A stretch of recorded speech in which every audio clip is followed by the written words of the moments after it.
Hello, everybody, and welcome to another episode here with us, the Pert Near Outdoors podcast. This is your host, Billy, and this week we are on to episode 105, I do believe, and this week's show is going to be a little bit different. We were down to the National Deer Association event a couple weeks ago down in Wellsville. That chapter put on an awesome in-person 3D archery and kind of a banquet-style event. My first of that kind that I've been to with the National Deer Association, and Sean Burdick and his team did an incredible job coming out of the pandemic here with one of the first events that we've had in person. They really class act, incredible time, great food, great atmosphere. Everybody there was just super happy to be together. And that was probably like one of the biggest things coming away from that event was just, my God, it's good to be back to doing things like this. So what we did was Sean was kind enough to allow us to bring down a tent and bring down a table and set up our podcast gear and try to help get the word out a little bit about the podcast, but also allow us to do some recording, get some different people on. Anybody that wanted to jump on, we kind of left it open-ended. So I think we ended up having 3 or 4 different conversations and had a great time meeting some people down there. And you'll hear from several of those folks here on this week's podcast. So just kind of a mixed match of conversations, something a little bit different, but something I think you'll enjoy. And let me see, what else? Anything else from these discussions? I don't believe so. You'll just hear. So you'll just hear what's coming from that. I'm recording this intro here on the eve or the night of Memorial Day. So had a beautiful weekend here in Western New York, nonstop, busy with the kids and with the family.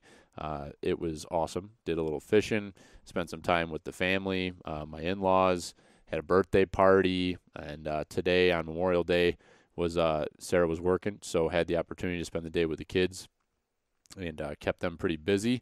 And I hope you all had an opportunity on this Memorial Day to take a moment to kind of pause and think about all those who have given so much for this country and with the ultimate sacrifice of their lives ultimately to give us all that we have to live here on the greatest country ever. We are certainly in a time where many people would like to throw rocks, but I am a firm believer that we are very fortunate to live in this time that we are. I think this is probably the greatest time, and because we're alive and we're happy and we're healthy, and I'm very appreciative of that. So on this Memorial Day, I hope you had an opportunity to give thanks, take a moment, and that's all I have to say about that. America. As we roll into this episode, just want to remind everybody to check out our links that we have if you'd like to support the podcast and support the partners of ours. Probably the easiest way is to go to our link tree in our bio on Instagram or on Facebook. Pert Near Outdoors podcast on both platforms. If you use this link tree, it's just a website. It'll take you to a web page where there's a whole bunch of links, and you simply just click on them. So you'll see different stores on there, and it's kind of just a portal to get to those stores. And once you're there shopping, you are going to give us credit for any purchases that you make.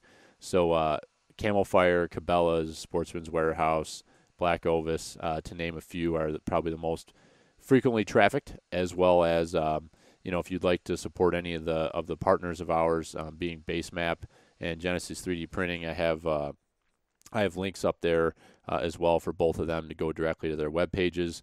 As for Basemap, they just came out with a new update, and they're starting to roll out some new components to that update. But I've had a chance over the last week and a half to play quite a bit with that, and very impressed with the changes.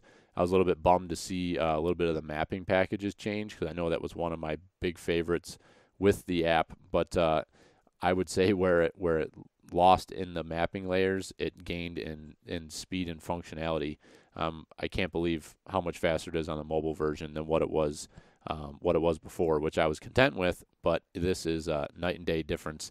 And Trigger also had that to say which if you can make him happy, that is not easy. So if you're getting kudos from Trigger, then something is right. So I recommend you check out Basemap if you're looking for a mobile 3D or a mobile GPS hunting app to kind of mark all your waypoints, find property owners, but whether it be private or public, any sort of e-scouting, tracking, anything like that. If you're looking for an app, I would strongly recommend Basemap. It's what I'm using. It's what I've been using for going on 2 years now. I'm very pleased with my choice to start using this app. The price is incredible.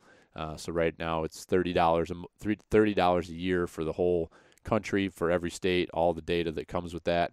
But if you use Pertnear 20, it'll get you 20% off your yearly subscription there, and that is a heck of a deal. So I think that's right around $24-25 is what you'll be at. So that would be cool. That would show, if you use that promo code there, it'll help show them that you are listening to this and that you are purchasing that because you're listening to this. So if you're picking up what I'm putting down, that's an important thing, and we appreciate that. And we've got the promo code with Genesis 3D Printing. Austin's about to drop a pretty cool product here in the next few weeks. He's been alluding to with us on his field staff, so I'm excited to get that product out there. So I think that'll be a game changer in the mobile hunting world that we live in. So stay tuned for that. Keep your eyes peeled on his social pages, as he'll be posting some teasers there, I'm sure. And lastly, we've got a whole pile of turkey calls over on the website. Old Slick Willie here got a little rambunctious when I never been much of a turkey call salesman, and I thought I knew what the market would bear, and let's just say the market hasn't bared it. So I've got a bunch of turkey calls here. I very happy with the Bushwhacker calls that Andy Bush made up, and I purchased from him, trying to do a solid to help him have a platform to sell them on. And turns out that might not be the best business model when you're heading into turkey season, like the week of. And most people probably already have their calls. And so either you can buy them now, or I will be stocked up for next season. So just keep that in mind. They're available on our website. You can purchase them, and I will ship them to you or bring them directly to your residence and put them in your hand. So just an option there as well. I think I said last week, you got a promo code podcast on our website. So anything you purchase from us, type in promo code podcast, and you get yourself 10% off. So that's all I have. We have, I guess it's not all we have. There's always more, people. We've got Total Archery Challenge coming up this weekend down in Pennsylvania. Pretty fired up for that. I did a podcast last night, Sunday night, with Jeremy and Dimitri from Antler Up Outdoors. Chatted a bunch about my season last year. Some of the kind of dove deep into the stories of several of my hunts and the successful hunts I had. But we also chatted about our plans for TAC this upcoming weekend. So if you're going to be down there, please stop by and say hello to us. We're going to be, if we're not shooting, we're going to be hanging out back at our hotel room. We're hoping to have a patio spot, as we requested that several months ago when we booked. And we'll have a grill set up and just kind of hanging out, socializing. If we're not shooting, we're going to be hanging, and hope to see you. And if I don't know you, hope to meet you. If I know you, look forward to seeing you. So mention this, and maybe we'll give you some stickers and drink a beer. That's what we said on the podcast with Jeremy and Dimitri. So I guess that would go for here too. So thank you, everybody, for listening. Appreciate it. Have a great week, and keep fading them.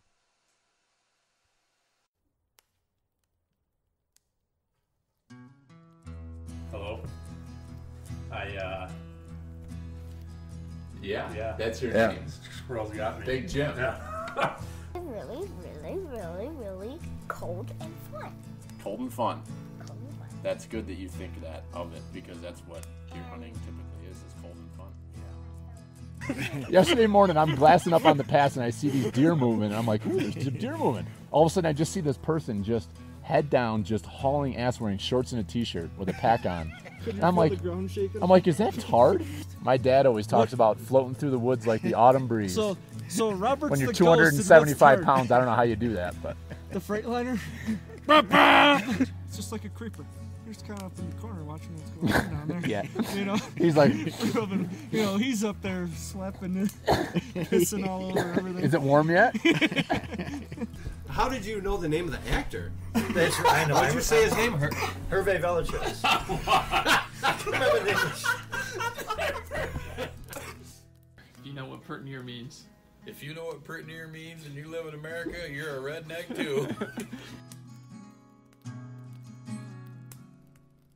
Welcome to the Log Talk Podcast, brought to you by Pert Near Outdoors.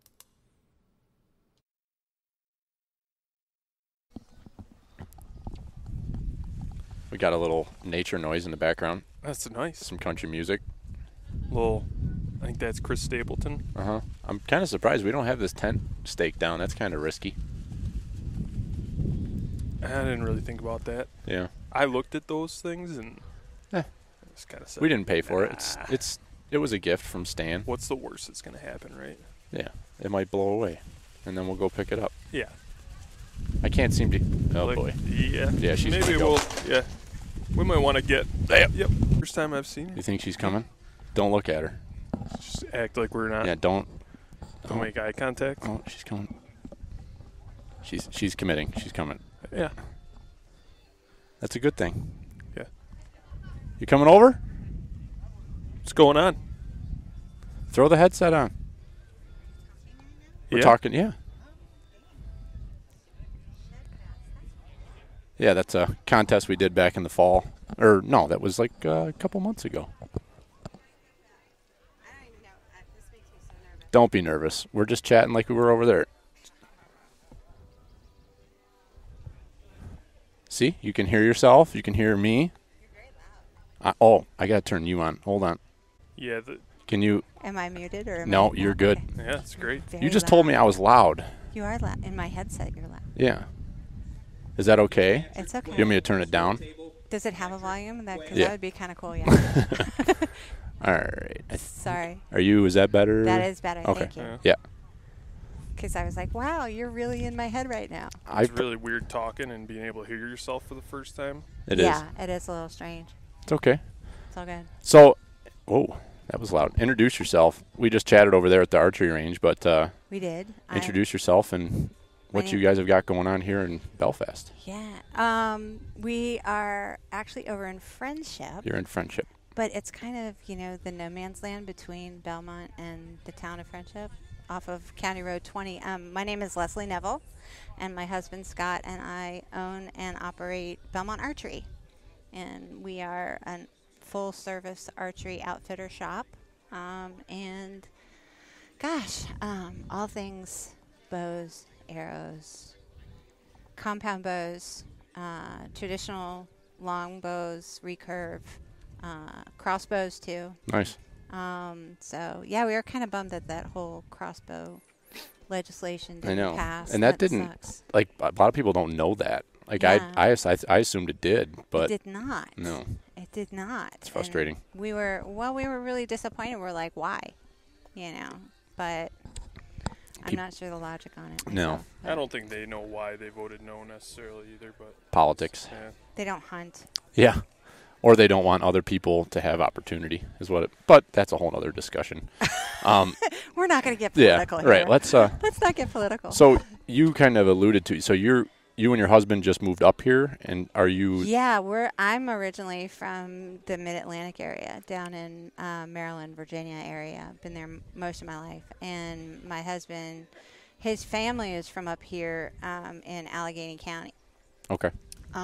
But excuse me, Mm-hmm. he came up here to go hunting like every year as a kid.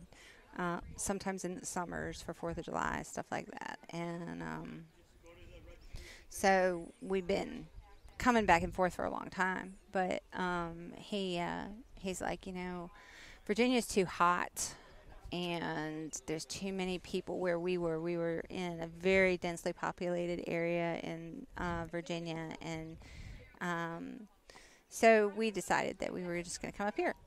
And as luck would have it, or as God has a strange sense of humor,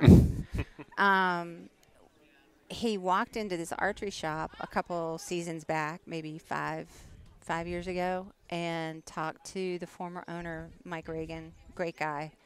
And they were kind of just joking around. He's like, gosh, I can't wait to retire, because he was getting ready to retire from his job. My husband was getting ready to retire from his job down in Virginia. And he's like, 5 more years and I'm done, And Mike turned to him and said, well, God, I wish I could retire, because Belmont Archery actually started back in the 50s. Really?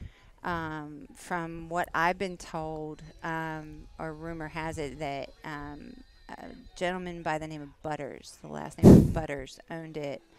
And it was on 244 in Belmont, which is how it came to be Belmont Archery, because it was actually in Belmont. And then Mike bought it from him. Mike Reagan bought it from him in the 70s. And then after that, they moved it from Route 244 to where it is currently now on County Road 20 in Friendship. So it's kind of between the two towns. Okay. And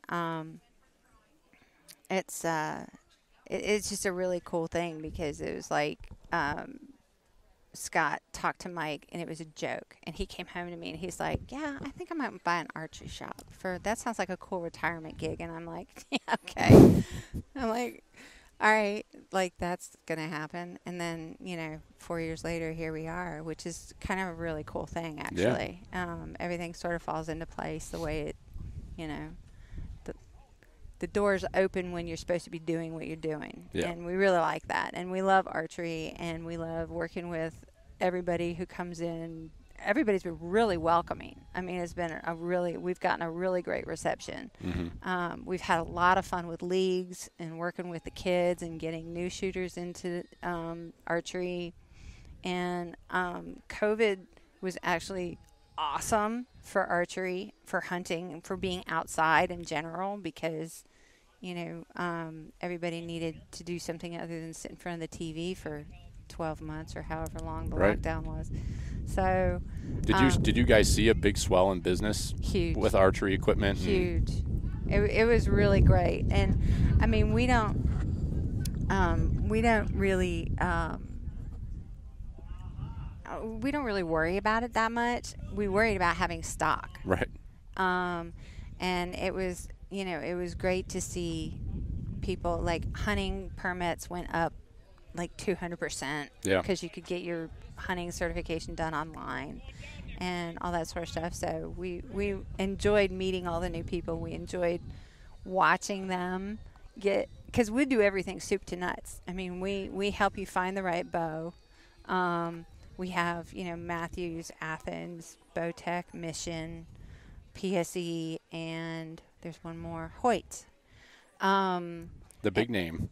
Well, we try to have as many names as possible. Try and help people have a variety, sort of a budget range, so that we can fit sort of everybody's wallet, because we're not about taking your money. We're about getting you what you want, getting it at a reasonable price, and getting you sighted in at 20 yards before you leave the store. Yeah.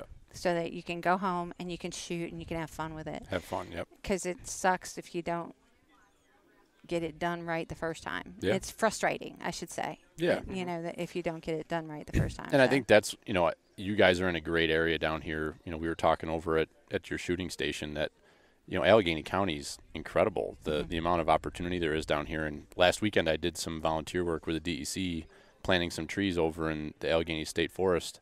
And my God, I've driven through this area. I've gone through Wellsville 100 times on Route 19, but never actually gotten off the beaten path. Mm-hmm. And it's just breathtaking. I mean, some of the opportunity that there is around here, even if you don't own property, to come down here and there's bear and there's deer and you can go on public land and set up a tree stand or set a ground blind or just lean up against a tree and see what comes out. And it's good. And right now is turkey season. And they're just all over the place, and it's a lot of fun to do either with, a rifle or with a bow. I mean, there's nothing that says you can't use a bow and arrow to kill a turkey. Yeah. So It's good. I mean, we really like it, and the people, like I said, have been really welcoming, and we love what we do. And this is all that we do. We sort of have a philosophy. It's like, we're going to stay in our lane. Everybody's like, do you sell ammo? Do you sell guns? Are you ever going to sell ammo or guns? And I'm like, no, we might get into selling hunting licenses. Yeah. We're waiting for that application to come back. But other than that, I mean, we're going to do one thing, and we're going to do it really well, and we're going to make you really happy, because we want you to enjoy what you're doing. At the end of the day, it's not cheap, and we appreciate the fact that you're coming in and you're spending your hard-earned money. You want to do it right. Yeah. So, yeah. I love it. Yeah, and it's cool. That's why we were so excited for this event today. We were so excited to be able to come down here and it's great stuff. And set up, because we've all been just yearning for this to get out and have some face-to-face interaction, network a little bit. And no masks. I know. Yeah. It's awesome. And nobody's judging anyone. This is just, I guess until you just brought that up, I didn't even think for a second about it. So it feels good. Yeah, it feels really good. It does. It was tough because, like, for winter leagues and things like that, it was hard to get people encouraged to come. Mm-hmm. And I'm like, it'll be okay, I promise. We've got everything figured out for you. Just come and shoot. And so we didn't have as many people for leagues, I think, this year as we normally would have. But the kids' leagues was awesome. Yeah. And, we had a whole bunch of people that we had to kind of run in rotation. It was a good thing that they didn't all show up every weekend because we didn't have enough room. So it was pretty good with that. But, we just we really love being here. And everybody that we've come in contact with has been really receptive. And I don't know. It's a fun time, and it's fun to watch people get into something. Yep.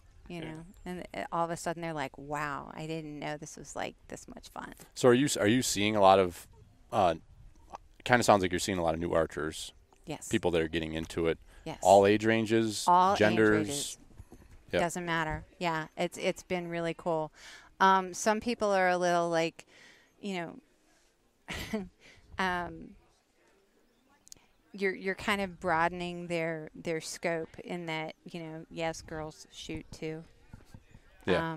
So they don't get that a lot. Like when a girl started answering the telephone, that was like a big thing. Because like, the store and the business had been there, but they always interacted with Mike and it was just Mike. I mean, he was typically. I mean, he had a couple people over the years working with him, but for the most part, it was just Mike.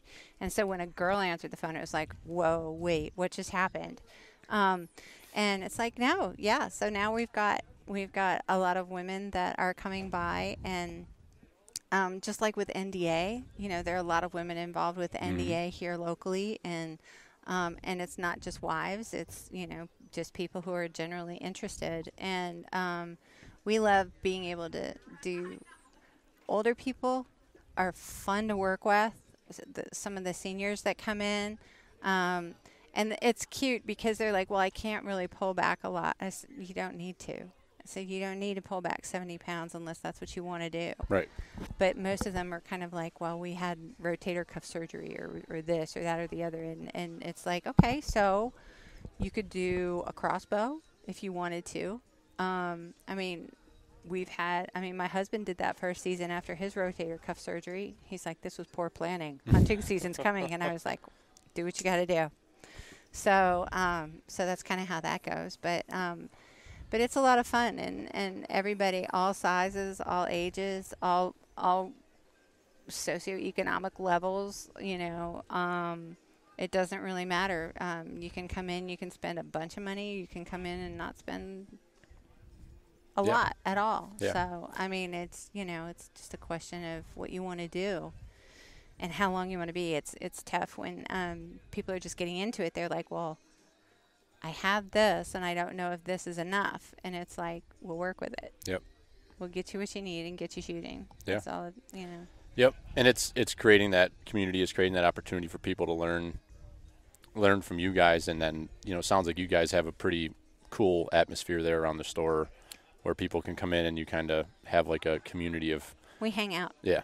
And that's. We have coffee. Yeah. And snacks. Do you know Mike and Marine from Earth Spirits up in Warsaw. Have you met them yet? You're so new in the area that you probably haven't really gotten out to meet other dealers and that. I haven't. We've come in. Athens Archery has been very helpful in terms of not only promoting us as a dealer for them, but also we have been in touch with other Athens dealers. Which they are. I think they're an Athens dealer as well. And we sort of bounce ideas off of each other. Or like we had Cabot Archery is a new shop and really great people. And they just wanted to pick our brains about, how we do what we do. And I'm like, I'm not sure that we do it, any better or differently than anybody else. We just try and make it controlled chaos. Yeah. And because when season comes, it's exactly what it is. Yeah. It's really cool. It's neat being a part of a larger community. Unfortunately, because we're, a small business, we can't really get out. I mean, like, I'm sure my husband would love to be here today. Right. But he has to hold down the fort. Right. So. And that's one of the challenges, I'm sure, during hunting season is that you got to be there because people need you, but you also want to be out chasing deer, so that's a catch-22, Yeah, and that was a big struggle, was trying to figure out, okay, what hours are we setting? This is my husband's retirement gig.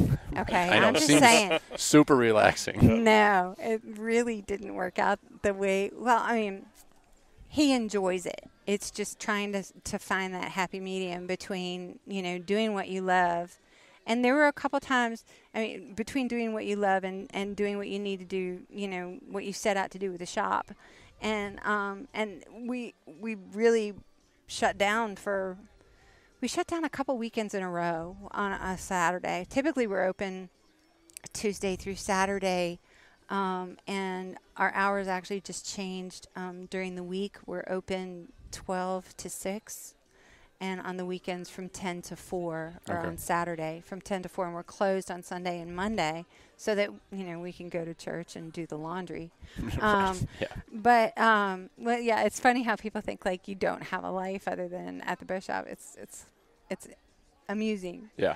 And, but anyway, we got to go to hunt. We would just put on our Facebook page, it's like, gone hunting. Because if we don't do it, we can't tell you how to do it. Right. I mean, it doesn't make any sense if we don't practice what we preach. So that's really kind of how that goes. But I think we'll get some more in this year because we've changed our hours a little bit to allow for more morning hunting for us. Or, even just like getting the 3D course up and running has been a challenge. Yeah. We haven't got our targets yet. So that sucks. They're coming. They're coming, but again, like everything else on the planet, you have to wait for a really long time. Well, I think foam's a serious issue right now. In the industry that I work in, there's been shortages of foam. Yeah. Which is delaying production of things, which is it's hilarious. Like, you would never think that a vehicle would be held up getting built because foam's not available. But it's components, and there's only so many places that make that sort of material. That's true. So I wonder if that's affecting it could be in your pipeline. It could be. I know that steel is an issue for tree stands. Is it? Oh, it's put their costs up 6% in just the first 6 months of this year. Yeah. I would recommend anybody out there that is looking to purchase anything, just go buy it now. Plan. Plan ahead is key. I mean, and like last year, I don't think people understood that that first of all, the COVID manufacturing was an issue because of social distancing requirements for employees and employers. But we also, we end up, like everybody, it's human nature. You just kind of procrastinate, wait till the last minute, even just to get arrows, and it's like, just don't wait. Just don't, because we just got word from a couple of our suppliers, our bow suppliers, bow manufacturers, that, they're 14 weeks out. 14 weeks. If you think about that, that's August. Is it? Yeah. Okay. That's crazy. It is May. So, I mean, we have, thankfully, my husband is brilliant, and we over-ordered earlier in the year And so we are now surrounded by a plethora of bows and arrows and all kinds of bow archery accessories. So we should be good to go. But if you want something special, like say if you want a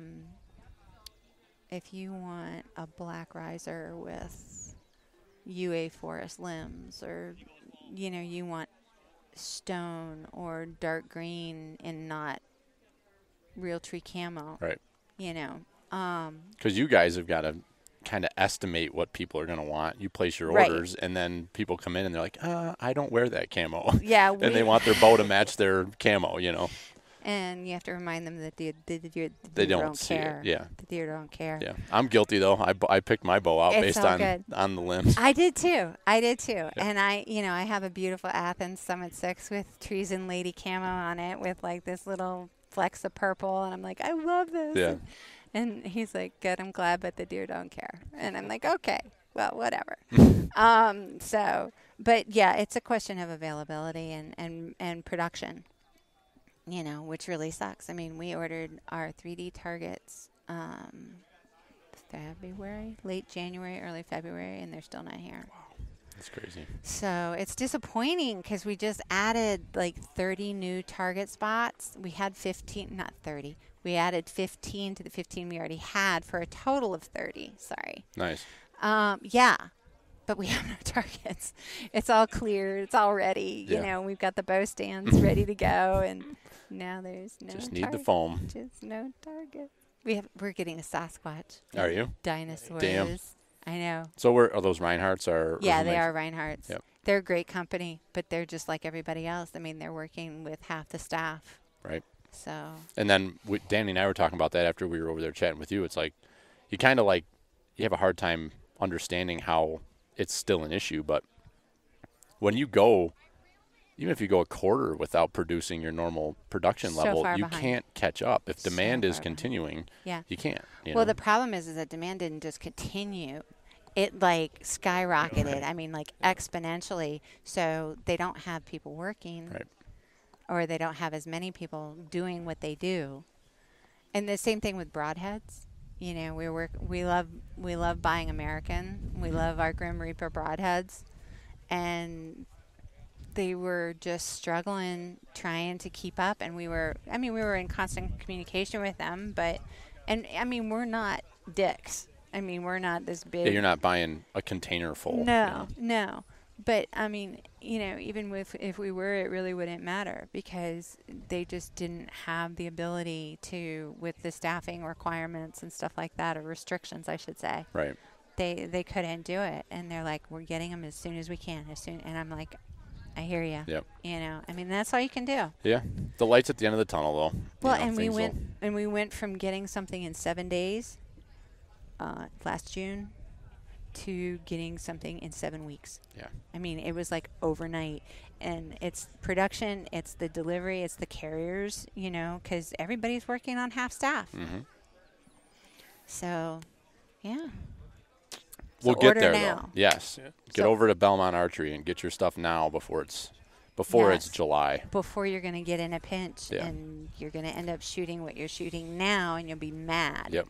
We started last summer. I kind of got to it a little bit late. We started. I visited a few local bow shops last summer, and I think I did that in like July. I think it was July-ish. But that's like too late. Like you got to start kind of thinking about that now. So it's cool to meet up with you here and have you on, because I think it gets people's minds going.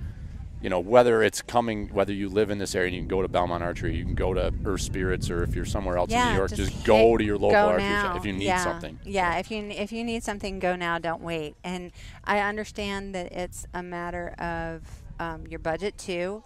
And I don't know how other bow shops operate, but we're, sort of the philosophy that, if you order something, you don't have to pay for it until it comes in. Nice. So you have that time, to save up or whatever.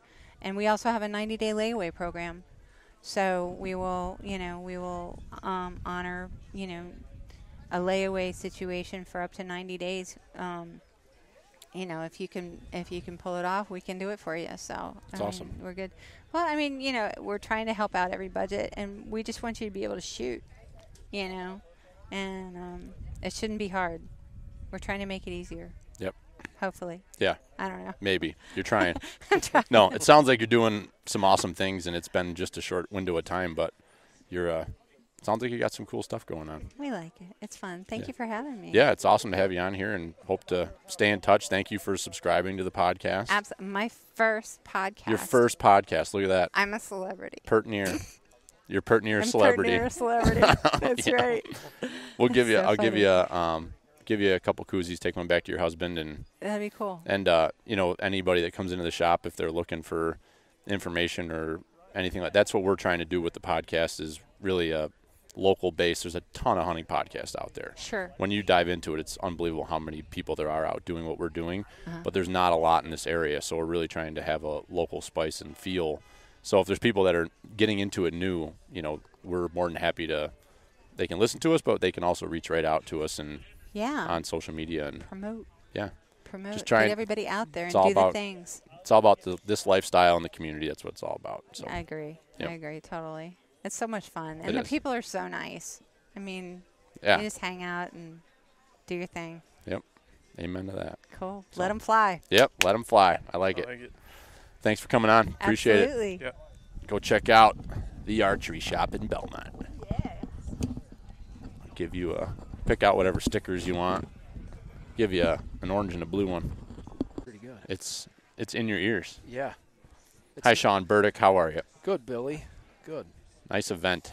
We're very impressed. Thank you. So go ahead and introduce yourself. And I know you're short on time. You're kind of running all this, but wanted to get your ear for a minute and let you talk about what you're doing Yeah, here. it's been hectic. So my name is Sean Burdick. Move this right up in front of you. There My you name go. is Sean Burdick, and I'm the Upper Genesee River Branch of the National Deer Association president here. This is our very first fundraising event. We started the chapter back in September of 2019, and we decided to wait until after hunting season to get anything going because we knew everybody was going to be preoccupied. Right. And right about the time we started getting together to plan our event for 2021 or 2020, we all know what happened there. And so we've been kind of chomping at the bit quite a long time, and got together back in February and started throwing some ideas around and came up with an archery shoot and big raffle day. So here we are. Yeah. Couldn't have got a better weather day for it either. It's been good. We've had some pretty bad gusts of wind, but I think those have passed through, and we should be all set for the afternoon. Yeah, should be good. Yeah. Get that stuff blowing through. So you just gave a great summary of the history of it. I mean, this is a brandy spanking new branch. Yep, very brand new. National Deer Association is new to me. You've got a lot of conservation background. You're involved with DU or have done stuff with DU, Yep, that's 2% for conservation. So it's cool to see kind of this, like a young group of folks that are really grabbing onto this stuff. And that's how you and I met ultimately. Right, through BHA. BHA, yep. Yep.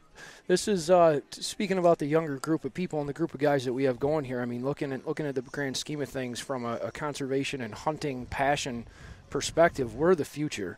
You know, the guys that have been around that grew up, you know, hunting it's brown, it's down, and those 60, 70-year-old guys, they're not the future. We are, and people even younger than us, really. So it's really good to have young people starting to care about conservation and take some interest in the issues and different things to make everything better for all of us from an outdoor and hunting standpoint. Yep. And I just did I think probably the four of us sitting around this table are all pretty much similar mindset. We're kind of in our own little bubble. Like we just talk to the same people every day. And I just did a podcast last week that I'll be posting we're recording this on a Saturday. It'll be posting on Monday, but whatever. Non-hunter, doesn't know anybody that hunts, never been hunting.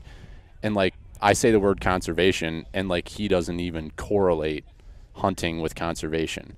So we had a pretty cool chat on the podcast about it, but you don't really understand that people outside of what we're all familiar with and passionate about every day, we see this as conservation. We're out actively doing something about trying to make it better. Right. Whereas other folks might look at what we do and not understand the passion behind it. And you look around here, you've got people of all ages. You've got kids here, husbands, wives, it's fantastic. Yeah, it's a absolutely. family event you've got going on. And yeah, that was part of the idea when we started snowballing some ideas there and just kind of throwing some things around, is that we wanted to make sure there was something for everybody here. I mean, we got the pond, so we got a lot of kids have been fishing and having a good time. I mean, almost every cast, one of these kids is pulling something out of there, so that gets them happy, and their parents are happy for bringing them down here. And we've got a really nice youth range set up over there, and out back by the practice range, if somebody had never shot a compound bow before, or if they wanted to try shooting a traditional recurve bow, we have that here for them too if they wanted to try that. We've got the 3D range, and we built a phenomenal walk-around course around the perimeter of the whole Rod and Gun Club here that we're very proud of, and we've gotten a lot of positive feedback on today. So far it's been a very good event. It's awesome, man. Yeah. Well, I don't want to take too much of your time because I know you're busy. Yeah, well, I appreciate it. And hopefully maybe sometime in the future we can jump on here a little bit longer and spend an hour talking our passion. We will coordinate that, sir. Yeah. Well, thanks a lot, guys. Right. I appreciate it. Thank you, Sean. Next. Okay, now we're recording again. I just wanted to turn that off so we didn't have the wind noise bugging us there. So I'm awful. I already forgot your name. Sean. Yep. You look like a country singer from down south or something. You got the beard working, the hat, the sunglasses. So, Sean, nice to meet you. Yeah, you too. We saw you drop a dime over there on the long range. Yeah, that was our 75 yards. Yeah. Did you? So what do you get an arm's length of tickets there? And yeah. That was cool. Yeah. So I hit it. Hey, we were watching. I was like, I wouldn't want to be that guy right now. Everybody. Not that there was a massive crowd, but you put a couple people behind you. It's a little nerve-wracking. So, introduce yourself. You from right around here. You were over chatting with Sean, so I dragged you over here. But just give us a little background on you, who you are, what you're up to.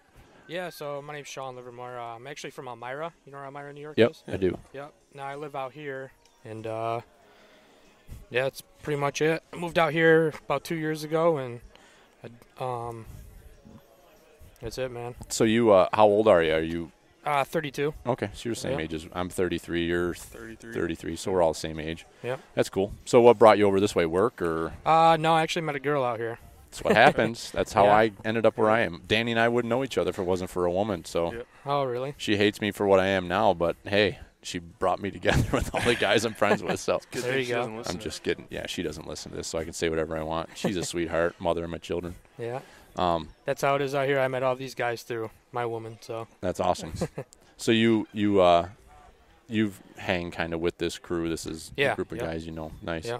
So we were chatting over there. You're on the team with Trophyline. Yep. Yeah, I'm an ambassador. Cool. So how long have you been doing that? How long have you been saddle hunting? I started saddle hunting last year, and I didn't know anything about it. Mm-hmm. And how it happened was I kept calling and bugging the crap out of the owner there, asking him questions, because I didn't know anything. No one around here really does it. And I just got into it, started doing it all last year, and I loved it. And I kept in contact with him, and he asked me if I wanted to become part of the team. That's awesome. So. Do you know JT Bouchard? Sounds familiar. So he's a team member of Redneck Rising. Oh, okay. They have a YouTube show, and it's on. I think it's on another. Oh yeah, I think I do know him. I'm trying to think of him and Chad Draper are. That's Chad Draper's one behind Redneck Rising, but they just got hooked up last year as well with Trophyline. Yep. I think JT'd been saddle hunting for a couple years, but Chad just got into it too. But Trophyline seems like I'm fairly new to saddle hunting. I started. This will be my third season. Right. But I didn't realize how much there was to saddle hunting in the lot. community until you actually get into it. Yeah. It's crazy. Yep. It's nice, man. Now you said his last name, Bouchard. I'm in a group chat with him. Okay. Probably through the. Yeah, there's 65 of us, so it's hard to keep track of everyone. For sure. Yeah, there's a. I just started working with Genesis 3D printing. I don't know if you've heard of that. Yep. Austin. Yep. Austin. So I'm one of his field staff. Okay. He's got 9 of us around the country, and those guys that he's got, I'm just a freaking huckleberry redneck. These guys, in the way of I know nothing about saddle hunting. Right. These guys are so deep into this and the different sticks and climbing methods, brands of saddles. It's what do you? I had no idea. I use a freaking tree seat as my platform, and these guys are looking at me like I'm an idiot, which I am. Right. But it works. So I don't change it because it works. But it seems like you got the is that the EDP? That's the EDP platform. So that's cool. I've heard that thrown around, but I had no clue what it was. So it's cool to physically see it and put your hands on it. Yeah. So I actually use some of Austin's products. I got the figure 8s and the little clip for my platform. What's it? The hook that goes into your molly webbing? Yep, on the back there. Yep. So I can carry it up the tree. Perfect. Those figure 8s, man. It's such a simple little thing, It and is. like it is awesome. It is. It's So great. I almost need. I wish I brought my saddle. Because I am not setting it up properly. Right. The figure 8er, it does nothing for me other than hold the rope out of the way. I got mine in my truck. I can Do you? show you. You should show me. And Okay. I'm embarrassed to say that in public because I'm on the damn field staff and I don't even know how to use the thing. But I bought one of those things too, and I just haven't figured out exactly how to use it. But I use he calls it the Versa hanger. Yep. And I'm like a massive fan of the Versa hanger. It makes climbing the tree with putting your sticks on there pretty freaking easy. Oh, so for sure. definitely try that out. Yep. So what are you running for a setup? How you doing? You want to jump on the mic? We're just talking hunting. We're just over here talking about hunting. What's your name? Brian. Brian? Billy, nice to meet you. We've got a hunting podcast. Oh, okay. So we do a little hunt and talk podcast every week. We post it live on Facebook, on YouTube. It's on all the different podcast apps. Yeah. You into that stuff? Have you? Pert near outdoors. Take a koozie. Put your water in it. It won't hold the water real well, but you got water in there? What are you drinking? Yeah, just yeah, vodka. Nice. Just shove it in there. Yeah. Those things are strong. They are. Oh, There you go. Yeah. There You got it now. He's feeding it. The old Bubba feeding them. Perfect.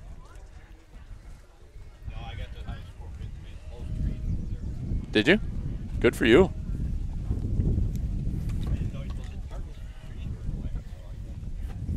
What the hell? Yeah. It's awesome. Congrats on the shooting. It's good stuff.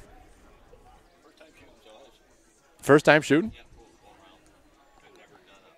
That's fantastic. Just a cold-blooded killer. Just going to go out here and just lay down a best score. That's awesome. Thanks for stopping over. What are you running for your like complete saddle setup? I got the saddle kit, the sticks, the mini sticks, and I got the Mission platform. Yeah. It's a little bit bigger than that EDP over there. What do you think? What do you think is you prefer the larger platform or? No, I actually like that EDP more. They're coming out with something else too. It's called the Wingman. Okay. And it's a small platform that connects to your top stick. Oh, okay. So it eliminates, setting up a platform or Yep. you just set your sticks right up and that last one's the Yeah, platform. I've seen, and that's like you go open up that rabbit hole of all the different options of what you can do. But have you used the Predator? Have you stood on that? No. The tethered. I've stood. I don't have one, but Dallas has one, and we've shot out of it. It's a little bit smaller. Like I use a Hawk tree seat, the Hawk Hangout, and it's it's a tree seat. But the cool thing about it, and I was telling the guys from Genesis that I know it's not what it's meant for, but it like the standoffs are so big that you set so far away from the tree that it almost kind of helps because you aren't getting hung up with the tree. Like I see the EDP, it's small and it's kind of wider than it is deep, if that makes sense. Yeah. So like I would see that being a challenge to get back away from the tree. I know there's benefits of being close to the tree, but it's nice to sometimes be able to get some space and to move around if you need to. You know. You can adjust your tethered and your bridge and all that too. Yeah. So. You grew up in Elmira, you said. Yep. And now you live over this way. Yep. Do you hunt some public, or are you hunting private stuff? What are you doing? Both. Yep. Yeah. A little bit of both. Nice. Mostly private, but I do hit public sometimes. Yeah. My dad's a real big public land hunter, so. Is he? That's when I go. PA. PA. Yeah. Nice. Whereabouts in PA? Gillette, PA. Gillette. Which county is that in? It's just south of Elmira. So Okay. it'd be Bradford County. Is that Bradford County over there? Yep. Is it? I thought Bradford County. So Bradford's not in Bradford County? I don't know. Like Bradford, Pennsylvania. Maybe it isn't. I don't know. Well, Bradford's up on the lake, right? No, Bradford's just over the border from like if you go Ellicottville south, like 219, you go through Bradford. Don't matter. It's Pennsylvania. Yeah. Is that Land still of the mountains? Giants. Is that still mountains, PA? That area? Is it what? Is it hill country? Oh, yeah. Hill country, yeah. Yeah, I'm sure it's over that way. We hunt. The reason why I asked, we hunt in Potter County. Oh, okay. So that's where we go every year we go for a long weekend in Rifle. Okay. So we love it down there. It's just big country, huge tracts of land. It's a good time. Yeah, I got to get down there, check some things out. Yeah. They got some. It's just nice. Well, you live in a sweet spot because you are. For us, it's like a 2-hour drive if we really want to get to where we want to hunt. You know, you could get to the border in like an hour and a half, but still, it's like a 2-hour drive's that's kind of tough to make a day trip out of that. Yeah, you know. yeah. Whereas with you can probably be down there in 45 minutes, half hour, 45 minutes. Yeah. So that's pretty sweet. Yeah. You can fill a New York bow tag in first month of season and still have a month of PA bow season. Yeah, absolutely. It's nice. You got anything else you want to chat about? Whatever, man. Yeah. What's crosswinds? I see you got that shirt on. I've never heard that before. I'll be right back. I'm gonna go pee. You guys talk. So there's a guy back home in Elmira. He's a veteran. He bought a company out of Illinois, I believe, and it's like a scent control brand. Yeah. Do all kinds of stuff. Yeah.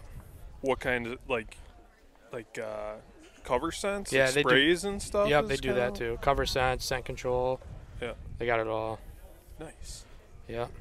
You do a lot. What's your go-to? You just spray down and keep your stuff in a box? Yeah, I just do a scent elimination. Yeah. I don't use cover scents ever.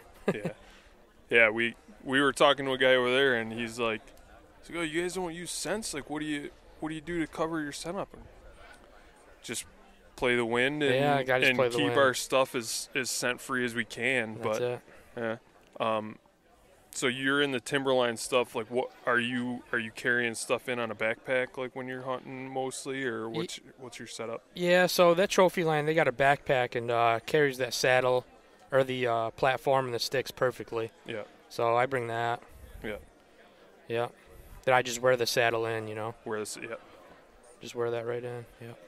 Yeah, I'm trying to get that down. That's kind of my next thing is just getting my setup down. And I don't know. We got into backpack hunting for a long time, so we got these big backpacks, and it's like, well, I want to take all my stuff in with me. Yeah. And now I'm just like, why do you need like, I'm 5-minute walk from the truck. I don't need like a first aid kit. Yeah, right. But I don't know, I got into this rhythm of just taking all this crap in with me for some reason. It can be too much sometimes. Yeah, it is.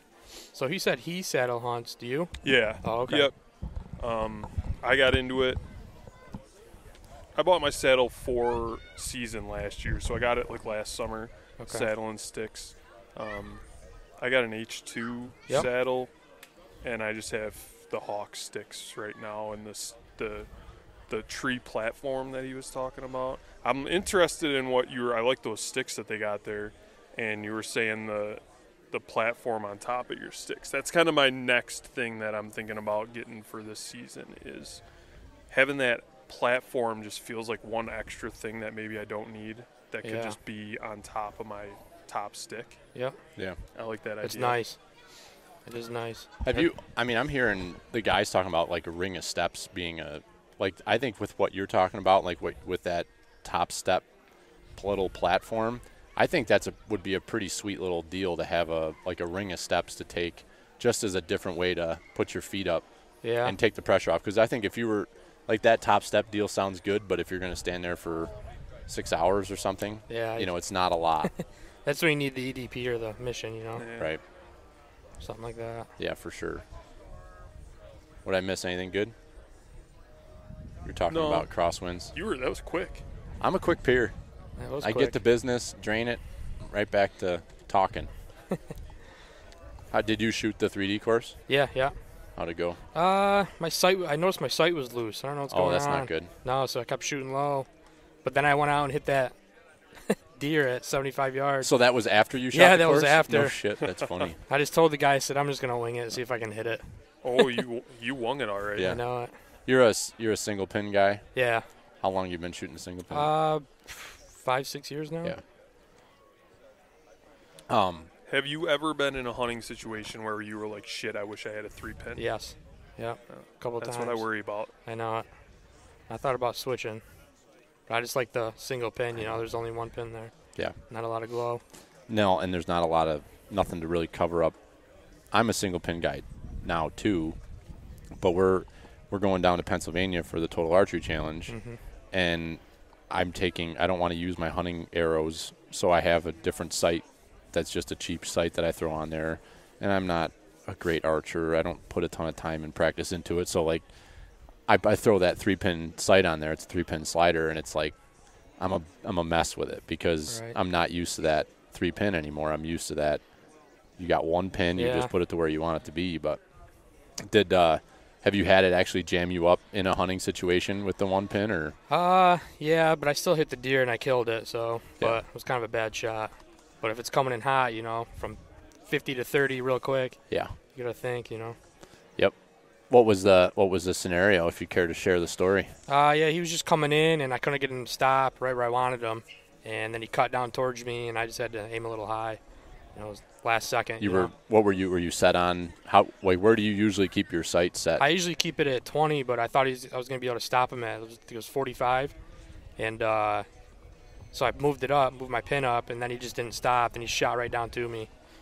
So I just aimed it a little high, and I hit him high, but. Yeah, but you got the job done. Yeah, I got the job done. Yeah, I have not been burned with the single pin up until, and I didn't get burned because I killed the buck, and it was actually an extremely clean kill, which was kind of crazy. But it was the archery buck I shot this year. He did the same thing like you're talking. It was right around Halloween. It was the day before Halloween, and he was on the move, and he was going somewhere, and he came across and was coming to me, angling, and he jumped across this little creek, and he's angling, and then he decided. So I'm like doing this with my sight, you know, I'm freaking spinning. I keep mine at 22, and I go to 30, and then I'm back at 20, and then I'm like, well, I gotta pick something, and I put it at 30, and I shot as he was kind of quartering, just a hair quartering, and I think because he was in a lane that I wasn't planning on shooting, I just didn't anticipate, and I hit a branch, and the arrow deflected. I think my shot was going like significantly high. And he hit a branch, deflected the arrow, and the arrow like came down from the heavens and cut his windpipe. Oh, wow. And it popped. It was like that popping noise like you get when you hit the lungs or the diaphragm.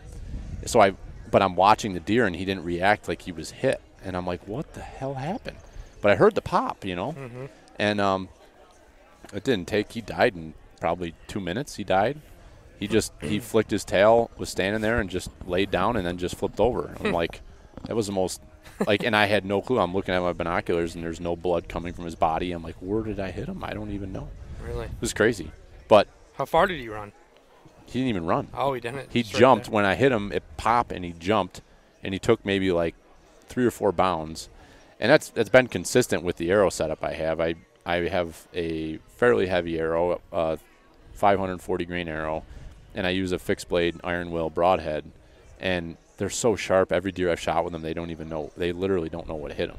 Right. And they just, most of the time they don't run. The only deer I've shot with that ran was my buck it was just a perfect shot. He was on the side hill level with me, and it was like a 10-yard shot, and I just double long heart shot, and he just took off like a bolt of lightning. So like that was the only one that ran when I actually hit it with it. But every other deer I've hit, most of the shots have been honestly kind of like mediocre shots, like one lung or like that one there. And the deer just like jump, and they look around, they're like, what the hell just happened? And then they bleed out and fall over. Yep. It's like that's wild. Yep. But awesome. Yeah. How are you hunting around here? Are you hunting off, like, is there a lot of more ag than like what you would see where we're at like right now? We always drive into the southern tier, and you're looking around coming down like some of the main highways and stuff, and I'm just seeing like what you see here, just super steep hills like this, and mostly like big woods. Are you just parking at the bottom of the hill and walking up to wherever your spot is? Is that kind of? Yeah, one spot just right over here. I got to park at the bottom and hike to the top. Yeah. So. That's another reason I got that. Yeah, for sure. That saddle. Yeah, lugging a tree stand is zero fun doing that. I used to be a climber kind of guy, you know. I always used that thing. I think everybody here probably at one point was a climber guy. Yeah. And there's a use for them, Oh, but yeah, absolutely. it's not mobile, No. that's for sure. Put it on a nice straight tree that you like and Yeah. leave it there. Especially if you got a backpack or something, too, you know, it's a pain. Yeah. That's awful. I can remember toting around a backpack or toting around a climber on a backpack when I was probably 14, 15 years old and, like, thinking I was just the greatest thing ever. And it's like I look back at that and I'm like, that thing had to have weighed 40 pounds. Yeah. And that backpack was god-awful. You know, it's not like what we're using now. No. But you're just out there doing it. I didn't kill anything, but I had fun. You know, you're, like, sweating. It's freaking October. Yeah. Good times. So you've been a member of National Deer Association for a while, or new to you? Or yeah, a couple years. Yeah. Yeah, it seems like there's a lot of that. A lot of people that are kind of starting to get into them and what they're doing. So it helps to have a local chapter and organization that's doing it and trying to help locally. Absolutely. You know, this is sweet down here. I love, like, you get this small town atmosphere down here a little more than maybe around where we are. Yeah. We're like suburbs of Buffalo almost, or like outskirts of the suburbs of okay. Buffalo. So, like, I don't know. You don't quite get that small town feel. And, like, I come down here and I'm just like, man, this is awesome. Yeah. Yeah, I could see why it'd be nice to live in well, we have like where we live in Wyoming County, it's a small town feel. But you go to any sort of event up towards the city, not in any sort of negative way, but to Danny's point, it's just different. You know, there's way more people. It's such a small community down here. It's the biggest town in the area, but it's an extremely small community. Yeah. Everybody knows everybody. So it's cool. Yeah, it's nice. You on social media at all? Yeah. Yeah. What's your handle? Western New York Saddle Hunter. Western New York Saddle Hunter. Yeah. That's fairly simple to find. Saddle Hunter. Okay. WNY Saddle Hunter. I might even follow you. And probably do. We probably don't even know it's you. Know. We're new friends. Sweet.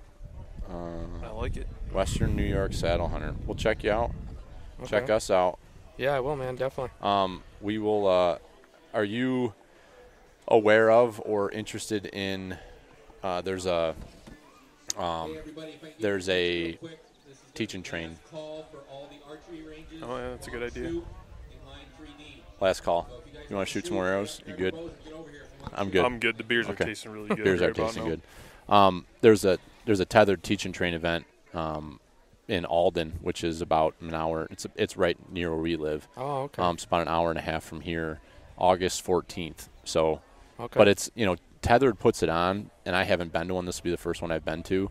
But everybody I've talked to, it's an extremely open, like, you know, not like gotta be all tethered stuff. Right. It's an event for people to get together, bring your saddle hunting stuff and share it, you know, show people how it works. Yeah. And just a kind of a same thing as this, just like a hangout. They have tons of giveaways. So if you're interested, you should, you know, put that on your calendar. And yeah, definitely. I know they've got a Facebook event set up so you can register on there so they know how many people are coming. So, you know, definitely check that out. It'd be cool to have you come up and connect and people can see the stuff that you're running. Yeah. And, you know, you've got some of the newest stuff that's out there from Trophyline, so it'd be cool to have you up there to show that off. Yeah, I'd definitely go to that. Cool. Nice. Absolutely, man. All right. It was nice chatting with you, Sean. Yeah, you too. And grab yourself a koozie so your beer doesn't get too warm. All right. Unless you're making it go away quick enough where you don't have to worry about the temperature of it changing. So it's good stuff, buddy. Nice meeting you. Thanks for coming over and sitting down with us. Appreciate it, guys. Yep. 2117. Who's a winner? Okay, so we're going to. Guess we should have gotten that long range shoot. I know. They had a nice drawing They for did. whoever got into that long range. I didn't realize they were doing prizes for the shoots. I would have came down earlier and shot. Oh, you just got here. I would have put $10 in and taken a 70-yard shot and lost an arrow and. Same here. Just gotten a ticket. Just gotten a ticket. They drew. Probably would have got a sweet TV or something. Right. God. Yeah, we messed up. I almost won a pair of Maven binoculars. I'm surprised, but my score was like, I think it was like third place, and there was a tie between me and another kid. And we flipped a can of dip. And that's what you guys flipped. Yeah, flipped a can of dip. Nice. And he won a pair of Mavens. What was that? What shoot was that for? That was just like the stationary stand 3D. It was shot at like 8 3D targets over there. Nice. 20 to 40 yards. Nice. So we'll awkwardly restart our discussion. So Sure. Ryan Couell, is that how you say your last name? Yeah, you nailed it. Yeah. How are you, buddy? I'm good. It's nice to actually meet you. We've been Instagram friends for probably a year now. Yeah, just about. Yeah, I'm whooped right now. We just got back from about 3 weeks of turkey hunting, Kentucky, New York, Connecticut. Rough year. That's kind of been the talk across the states is a lot of hunters. Everywhere you've been? Everywhere we've been. Okay. All of our pro staffers, same deal. Tons of hunters, tough hunting. I mean, plus what, it snowed here in April, May. Yeah, May opening day, we had measurable snow on the ground. Yeah, so it's been weird, but, I'm glad to be moving on to fishing and food plots now. For sure. So introduce yourself, obviously just said your name, but who you are, when you talk about pro staff, like what you do. You got a pretty cool job here in Western New York. Yeah, it's actually a pretty cool story. So I work for Quaker Boy, and I have for the past 12 years now, but my grandparents actually grew up behind the Kirbys, who started it right in Orchard Park. So my grandpa used to cut the slate for slate calls in his basement. My grandma was the shipping manager once they moved into Orchard Park. Oh, shit. Name Quaker Boy actually comes from, he used to be a barber, and his wife owned Quaker Girl salon right in Orchard Park. So that's where the name came from. Really? I always wondered. But at Orchard Park, the Quakers, that's their school mascot or whatever. Yeah, so it was a beauty salon, and he was a barber in Orchard Park. And then he started making calls in his basement. And that's how my family got involved. So my dad's been a production manager there for 20 years, and I've been production. Now I'm a sales manager. That's fantastic. So, yeah, so it's a cool little gig. We're the only family company in this industry making calls right now. Yeah. As far as, like a larger style company. Yeah, yep. And a lot of people don't realize that Quaker Boy is here. That's where Quaker Boy's from. Right in Springville now. Yep. Moved 2.5 years ago down Springville from Orchard Park. But, yeah, it's cool. How's the new store? Good. It's a lot better for all of us. We're not really looking for the foot traffic, but as far as, it's more of our people down there. Yeah. But no, it's nice. Bigger warehouse, more spaced out, better work area. Showroom's nice. Because you guys were right near the stadium before, right? Yeah, and that was it appeared to be a very small kind of, it was in that plaza there, it's on the other side of that plaza. On the other side, yeah, that whole place was ours. Okay. So it was good, but, being in Orchard Park, paying Orchard Park taxes. I bet, yeah. Well, you're still in Erie County down there in Springville. But you're, like you said, you're more out with the people that are your customers. Not that there isn't that in Orchard Park, but no, but as far as number of people that hunt down there is no doubt. Yeah, so and you're able to get probably walk-in business and people from Cattaraugus County and Allegheny down here. Yeah, for those that know that we moved. I got a call last week. Oh, I didn't realize you guys were in Springville. I'm like, we're right here. I've been for a while. Yeah. So you as a sales manager, what does that mean? What do you do? Working with, the big buy groups, or, we'll field one-on-one calls with accounts, and it's not too hard. Yeah. Do you have to travel much? I mean, obviously in the last year you probably haven't traveled too much, but we don't travel too much. Just a couple shows, Texas, a couple of times a year. For the big buy group shows, we'll do the NWTF show. Next year we'll be going down to Texas for the Ducks Unlimited big retail show they do at the Speedway. So a little bit of traveling, not crazy amounts. Yeah, especially not in the last year. Yeah, because you guys it's not just turkey calls. I mean, you guys are into everything now, right? Pretty much. Deer, turkey, elk, coyote, predator. Yeah. Waterfowl. Yeah, we do it all. Not everyone knows that. No. We're known as the turkey company. You're the turkey call company. But we do it all. I've got, actually at one of the NWTF banquets, you guys do the limited run box calls for the chapters or for the state. Well, I don't know exactly how you do it, but I've got one of those, and I love, it's like the most expensive box call I'll ever own. It's a sweet call. It's a sweet call, yeah. And it's simple. It's not like some big, huge, flashy call, but it sounds pretty good. No, you don't need those $100 calls to kill a turkey. No, but that one was more than $100. So the way I don't know if every chapter does it this way, but the chapter that we go to the banquet for, they have like 11 calls or 10 calls. It's one of 13. One of 13. Yeah. And they do a live auction for it, and so you don't know where it's going to go. Do you want to buy right away, or do you want to wait until the end, until everybody's burned out and they're not going to spend the money? But there's some guys that would spend they would buy like 3 or 4 calls, but it's for a very expensive high-end gun or scope or something like that. So, yeah, it's fun. Like, these sort of events they're a freaking blast. I love going to them. This is a good turnout here, too. It's great. Especially for this area. I did not expect this many. The sponsors they got is unbelievable. Yeah. They did a good job. Sean did a great job putting this together. The amount of stuff here is unbelievable. I would come back every single year. Yeah. Well, I think that's what people don't understand about these sort of things. This is very similar to what I've experienced. I've never been to a QDMA or National Deer Association event. Either. But it's very similar to what I've been to with NWTF, and it's like you have such an incredible opportunity. There's a lot of people here, but there's not a lot of people here. Right.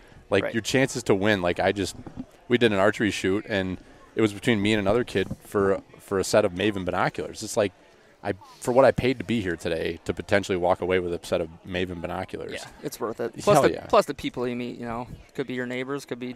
I'm from West Seneca. Right. Driving an hour and a half to be down here, but yeah, they're fun events. Yep, they are. So you've done a little bit of Western hunting. I know I've seen some pictures of you with elk and. Yeah, just once. We went out this September. Oh, that was just this year. Yeah, that was this year. We were out during that big 100-mile-per-hour windstorm that came through. We were out camping in that in our little 3-person tent. Where were you in? Colorado. Yeah. Snow? Was there snow or just hard? Oh yeah. Was that what the stuff Tart got into? Yeah. Yeah. Yep. Yeah, that was nasty. We got up to the top of the mountain the day before because we knew weather was coming in. 2 inches of snow, 40-mile-per-hour winds. We're like, all right, we can handle that. We'll be all right.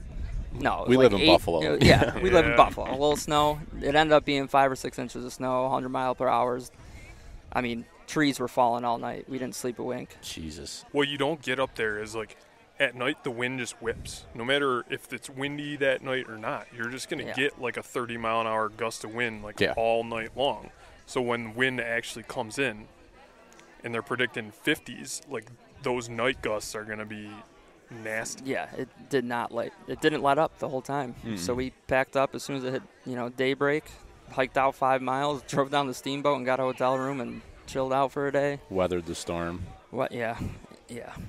So out west is that's a new addiction for sure. There goes all my money. You guys got something, right? Yeah, so that was my first trip. It was just me and my dad went out, and luckily he decided to go into a new area.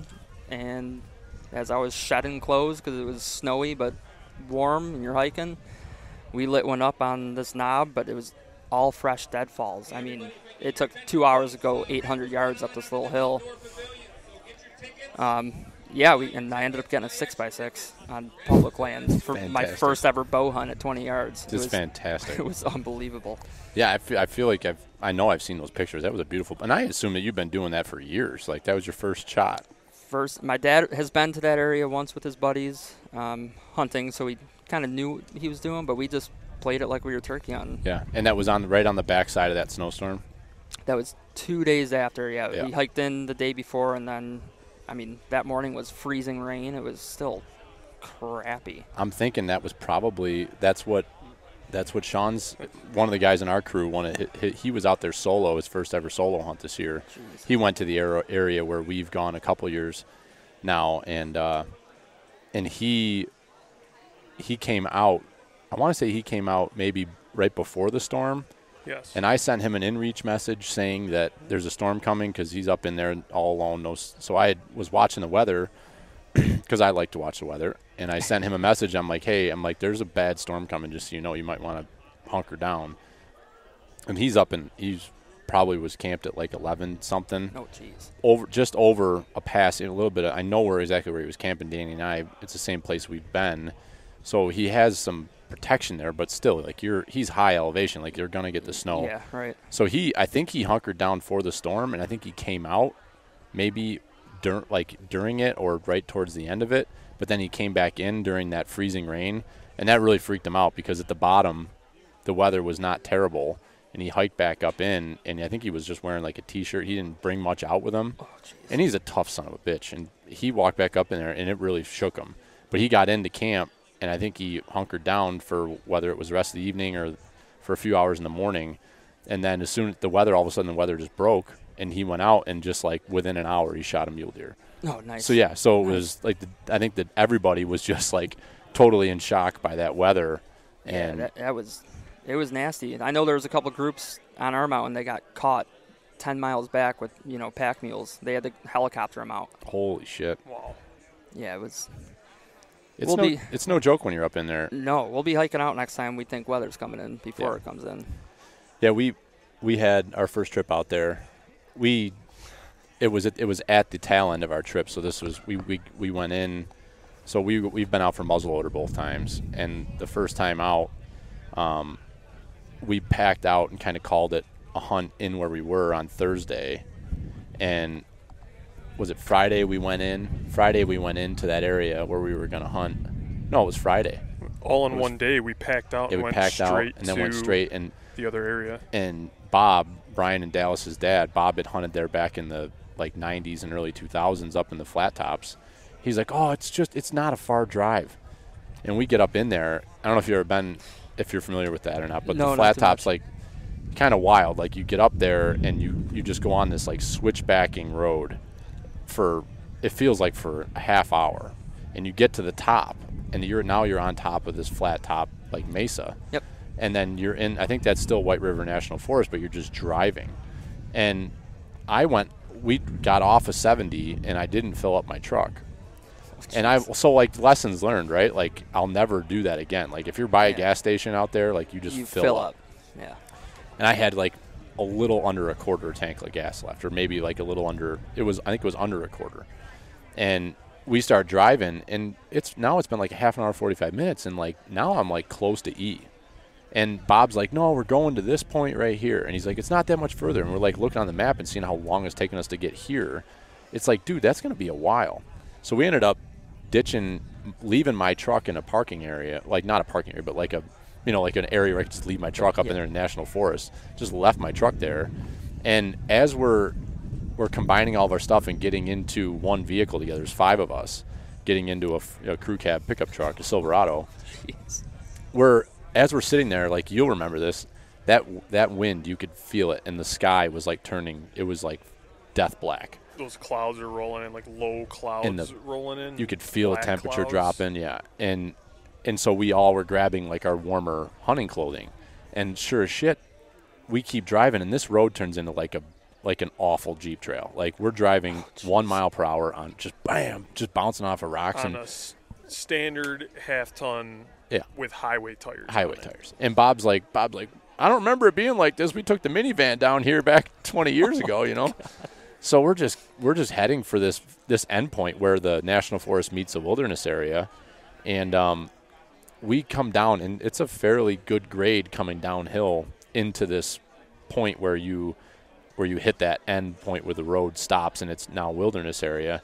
And dude, no sooner like we shut the truck off, we get to this spot, and we pass like several good camping spots, and we're like, no, we're gonna keep. Bob's like, we'll just keep going, and we finally get to this trailhead where everything stops and ends, and like you could all of a sudden you got thunder, and the temperature's definitely dropped, and then precipitation starts, and like Brian's hangry because he hasn't eaten in like 6 hours, so he brings his jet boil and he's trying to cook a meal inside of the truck on his jet boil, and I'm pissed off at him. It was a bad situation. So we ended up pitching tents. We were pitching the tent, and it just started snowing. And it snowed hard for like hours. And Danny and I just pitched one tent, and we jumped in there together. That was a pretty shitty night. And we woke up the next morning. It was Saturday morning, and it was like, well, we might as well leave now because there's snow everywhere, and it's like we don't know what's coming. We're in no cell range. We have no clue if there's a storm coming more. Like, are we gonna be able to get out of here? So trucks on empty. Yeah. So like those Western adventures are a freaking blast because you learn a hell of a lot. And hopefully nothing bad happens. Yeah, right. But I don't know how I got off on that long story there. It's the beer talking. It's the beer. I've been drinking, Danny. Yeah. Well, so when we were down in that storm camping, what we didn't know is 2 of our buddies drove in. We're hunting the same valley. We had no clue. So they ended up ditching their tent and sleeping in the middle of the field in just their sleeping bags. That's how bad it was. Jesus. And we didn't know that until we met them at the bar in Steamboat after. We're like, where the hell did you guys come from? Oh, we followed your tracks out of the valley. Oh. Holy shit. You were out there for that? Good. So they were sleeping out in the open so that they weren't in the line of fire from trees and stuff. Yeah, that's how bad that was. Some nasty stuff. It's crazy, but man. yeah, out west you learn a lot. Yeah, it's definitely not hunting at home. So what does your hunting look like around here? Do you hunt primarily your family property, or do you venture anywhere else? You got friends, or? So whitetail, mostly our property and the surrounding state land. Turkey, we usually go up north to Clayton area. We've got some properties out there that we hunt. It's good hunting up there in the St. Lawrence. It's great, and it's flat. You know, you don't have to climb hills. Yeah. So around here, that's pretty much the two areas. Duck hunting, we mostly are on the river. Sometimes go hit the public swamps, but mostly boat in the river. Yeah. And that's about it. Nothing crazy. What's the connection between you and Rusty? He worked at Dick's with my good high school buddy. Okay. And then we were both in his wedding party, and now I'm stuck with him. So Danny him and Russ were very, very good friends in high school. Yeah. Sorry to hear. Yeah, I know. Certain things in life you can't really pick. No. Yeah. You can't pick your friends. Yeah. You can pick your family, but you can't pick your friends. Yeah, since what's this all about? Elementary, high school, we played t-ball together. Oh, nice. So I've known him since 5 or something, and still good friends now through high school. Yeah. You been out to his brewery? Rusty's. Yeah. He pretty much owns the place now, right? He might as well. Yeah. He's there like 24/7 brewing. I love Russ. He just comes in and he just takes over. You know. He knew when he started there that he was going to eventually be the lead brewer. It's just the way Russ rolls. Like he's going to take over. He went from bartending to I'm brewing 24 hours in 2 days. I'm like, all right. So I just tasted this beer. I stopped in there. Was it Mother's Day weekend maybe? I don't know. I stopped in there I think it was because it was the day of my daughter's birthday party. So I was grabbing some beer for the birthday party, and he was brewing. So I stopped in there, and he made up this special batch of beer for the Make-A-Wish Foundation, the local chapter. They usually do a softball tournament, but they're doing a golf tournament this year. So Russ brewed a beer that it's a wheat beer, but it's an Arnold Palmer for golf, Dude, unfreaking believable. Like, the best tasting beer I've ever, like, most drinkable, like. Damn. Yeah, we just drank a cup of it together, and I was like, dude, you did something special here, bud. I'm like, this is a ridiculous beer. So he's pretty talented. Like, he's been making some good stuff. He is. He did our beer for us with the double drop tine IPA we did. Yeah, I never got one. You didn't? I never. Well, you didn't show up, and you didn't. I know. The stuff only lasted a week, so. I know. Yeah. There's always next year. We'll do another one. Yeah. I'll be first in line next year. Yeah, we're planning on doing something a little bit earlier, like trying to probably get the beer brewed like end of June, beginning of July, and do the party in August. Do a party and a release in August instead of in September. That was we did it. We did it. Yeah, we did the night before opening day, and it's a weeknight. So we want to plan for like a summer day where hopefully we can get a good turnout and do some door prizes and stuff like that. So, anything, if you ever want to get involved with any of that stuff from that end with Quaker Boy or whatever, we'd love to help support you guys. Absolutely. So that's what if you've been listening, if you've been following along, that's what we're all about. We're trying to embrace the local community. We've got a lot going on here, so it's cool. We do. Surprisingly, there is a ton around here that not a lot of people know about. No. And are you a podcast listener, or do you do much of that, or no? Yeah, from time to time. It's just, I feel like there's so much, and I love like relating to people, but there's just so few people locally that are out there to do that with. So I don't know. Like, I hope this thing grows. I hope the podcast continues. I think it's just a matter of doing stuff like this and meeting people for them to know that there's somebody locally doing it, and not that there's anything wrong with the people that are like outside of this area, but. No, but still, you want that local connection. Like you said, there's a lot going on around here that not a lot of people know about. Right. And now, us meeting here today was completely random, but it's a good connection. That's what it's all and about. Now we got a new NDA chapter, and there's a lot of chapters that need the help, need the people to come and support these events. But this is definitely a good way to get people together. Hells yeah. Anything else, Danny? No. I want to go spend some money. Yeah. I was just thinking how awesome this is. Like, just meet some new people down here. Like, have a log talk. Shit. Yeah. Log talk. Have some beverage. Yeah. God, I just love seeing beards and American flags and people without red masks. solo. People without masks, yeah, exactly. Know what people look like. This place is so American right now. Are we in New York still? No, I don't think so. We're in God's country is where we are. We got the Genesee River, like literally a stone's throw away. This is great. This is great. I don't want to go home. Can you make up some excuse about why we can't make it home in time? My wife doesn't need to get her nails done today. She planned that today because she knew. You're okay? I'm more worried about your health situation when you get home than mine. Yeah. Put it that way. Yeah. I think I'll be okay no matter what. I'm a big boy. I'll take care of myself, Danny. I'll just tell her I needed to sober up. There you go. All right. Well, let's wrap it up. Let's go spend some money, check out these raffles. And Ryan, it's great to meet you. Thanks for jumping on, and look forward to working more with you in the future. Yeah, it'll be a fun fall for sure. Absolutely. Thanks, buddy. Thanks, guys. See ya.